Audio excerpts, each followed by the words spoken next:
Bien.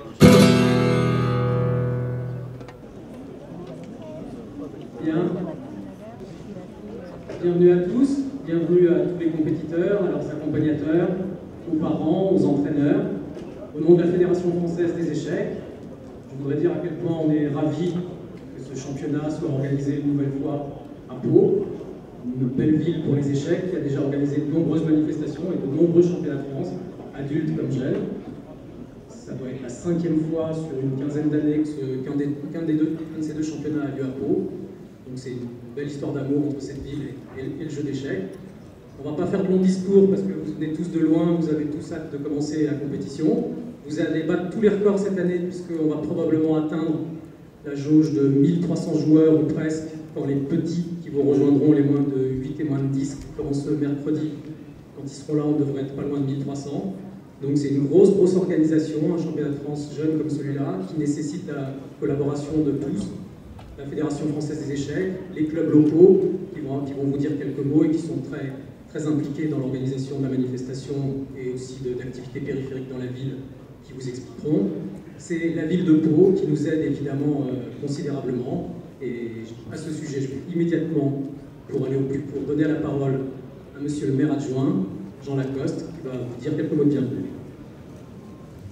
Oui, merci monsieur le directeur général. Je voudrais tout d'abord vous dire que François Bayrou, qui m'a demandé de le représenter ici aujourd'hui, vous salue très amicalement, très chaleureusement. Et la ville de Pau se joint bien entendu à ce salut pour vous dire combien nous sommes fiers de vous accueillir une fois de plus pour ce championnat de France des jeunes échecs. C'est une histoire d'amour, vous l'avez dit, entre votre fédération, les praticiens du jeu d'échecs et cette ville, puisque nous avons l'habitude de vous accueillir. Donc toute l'équipe municipale est très fière de vous accueillir aujourd'hui pour cette semaine, et je crois que c'est toute une ville qui vous ouvre les bras et qui vous accueille avec beaucoup d'enthousiasme, de chaleur et d'amitié. Donc moi je vais vous souhaiter une excellente semaine de compétition. Je salue les organisateurs, je salue les clubs, je salue bien sûr la fédération, les parents qui vous accompagnent, mais je veux vous adresser un message très chaleureux à vous, compétiteurs, et vous dire combien notre ville est fière de vous avoir cette semaine pour ce championnat de France, et combien, bien sûr, nous continuerons à vous accueillir aussi souvent que vous le souhaitez pour ce type de manifestation. Donc, bon championnat de France, bonne concentration, et puis que les meilleurs gagnent. En tous les cas, que tous ceux qui participent soient heureux cette semaine à Pau. Merci d'être venus et merci de nous offrir cette belle semaine d'échecs et de championnat sur notre territoire. Je vous remercie.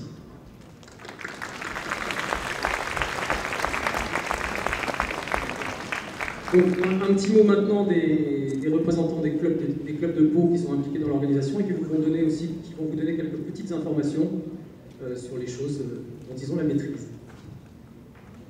Merci à M. Lacoste du soutien de la ville de Pau, non seulement pour cette manifestation, mais vous en doutez, ce qui est aussi toujours important pour nous, pour notre club, tout au long de l'année.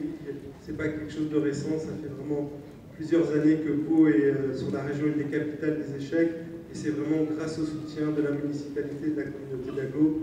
Donc merci, on a travaillé ensemble depuis plusieurs mois et ça nous fait vraiment chaud au cœur de vous voir tous là. Je voudrais aussi remercier tous mes bénévoles de mon club qui, depuis plusieurs nuits, travaillent d'arrache-pied pour que cette salle soit la plus belle possible.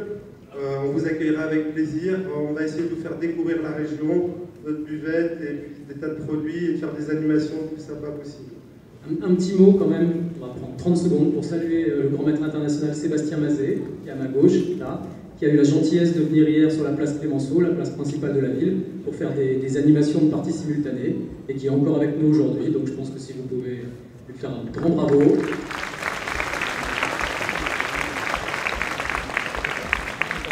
Et qui, pour la petite histoire, la boucle est bouclée, a été champion ici même en 2000 à Pau.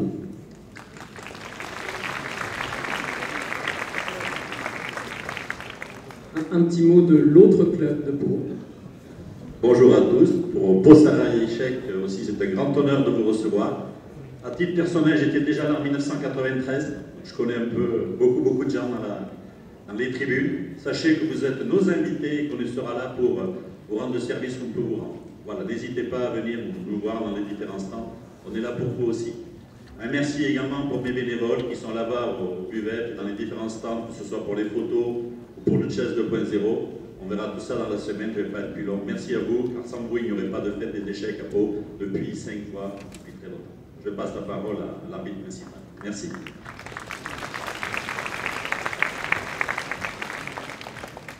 Bonjour à tous. Donc, les informations techniques avant de commencer, ça sera bref. La cadence, 1h30, plus 30 secondes par coup. Obligation de noter les coups du premier au dernier. La zone de jeu sera accessible aux joueurs 30 minutes avant le début de la ronde. Je rappelle que l'accès à la zone de jeu est strictement interdite aux spectateurs.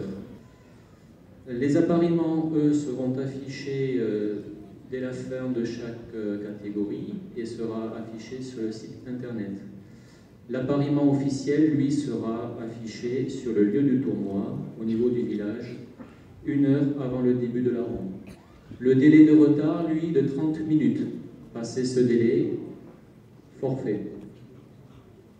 Concernant la conduite des joueurs, vous n'êtes pas autorisé à quitter la salle de jeu sans la permission de l'arbitre. La salle de jeu, c'est la salle où nous nous trouvons, la buvette et les toilettes qui se trouvent dans le sous-sol. Le joueur qui a le trait n'est pas autorisé à quitter sa zone de jeu dans son secteur de jeu. Les joueurs ne doivent pas se rendre dans d'autres zones de jeu autres que la leur. Vous avez sur votre badge une couleur qui correspond à un secteur de jeu. Vous êtes tenu de rester dans votre secteur de jeu pour éviter toute suspicion de triche. De même que par rapport à ça, les téléphones portables sont formellement interdits. Si vous en avez, ils doivent être complètement éteints et dans un sac. En cas de victoire ou de défaite, les joueurs doivent remettre le jeu en place, sauf sur les échiquiers sensitifs. Éteindre la pendule et bien sûr quitter la zone de jeu. Interdiction d'analyser dans la zone de jeu. Vous avez l'espace dédié au village et l'espace libre. Enfin, la nulle par accord mutuel n'est autorisée avant le 41e coup. 2 joueurs qui font une nulle par accord mutuel avant cette limite pourront être sanctionnés chacun d'une perte. Dernier petit point, depuis 2014, si vous avez un point de règlement qui vous échappe, vous avez la possibilité de demander aux arbitres. Sur ce, vous pouvez vous serrer la main et les noirs appuyer sur la pendule.